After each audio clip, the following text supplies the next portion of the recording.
What's going on? It's the one and only PoLaRiS speaking, bringing you another commentary. I will be talking about the Socom series, and I will be using Socom confrontation gameplay because I did not buy Socom 4 just like many other people.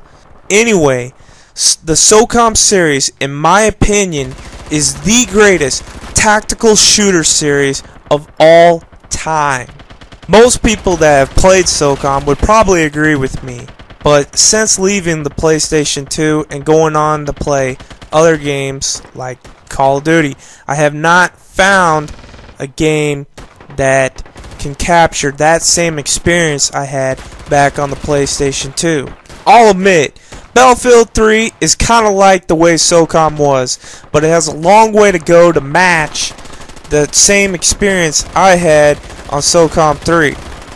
Anyway, I've known this for a while that they are going to shut down the Socom 1 server, but recently I just read that they're going to shut down all the servers for PsP and PS2 games. But all things come to an end at some point, and I probably will never forget those summers back in 2006 and 2007, playing all night and sleeping all day. It only seems like it was yesterday that I was on Socom 3 playing with my clan. But those days are over. It just doesn't seem like people really play in clans anymore. They're more casual gamers. They get on when they want to and do whatever they want. And you know, back when I played, we didn't have all this Netflix shit and PlayStation Home crap, and people got on and they were serious. But I guess people don't play like that anymore. Despite their closure and what happened to the series, I'm going to thank Zipper for making those games. People can be mad at them all they want, but for me, I'm not going to hold a grudge.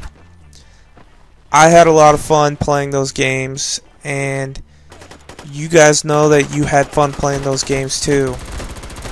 And just because Zipper closed down does not mean Socom's over. They could get some other developer to develop the game.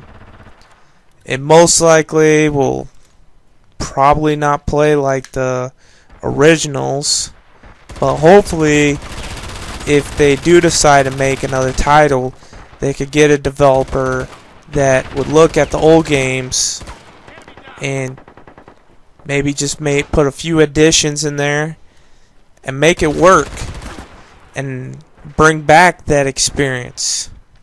If they decide to not put out another title, they can at least bring back the old games and have them as a Socom Classic bundle. You know, I would play them even if it was single player. Socom was originally meant to be a single player game. That's what I heard. I don't know what's going to happen. I can't predict the future on Socom. I do know that a lot of those people that were passionate and cared about Socom, a lot of those guys are gone now. From what I've seen, there's only a few people left. You know, you meet a lot of pretty cool people. They come and go. A few stay, but really, pretty much that generation is gone, I think. If you guys are still out there, I mean, by all means, please sign those petitions. I mean, even though they haven't worked in the past, you might as well. Even if you didn't play Socom, if you're interested in playing tactical shooters or you play other tactical shooters, I encourage you to sign it anyway.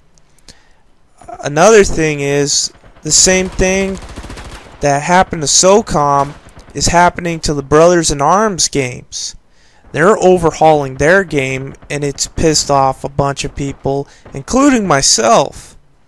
But this is what happens. They overhaul a game that worked, and it just destroys the whole franchise.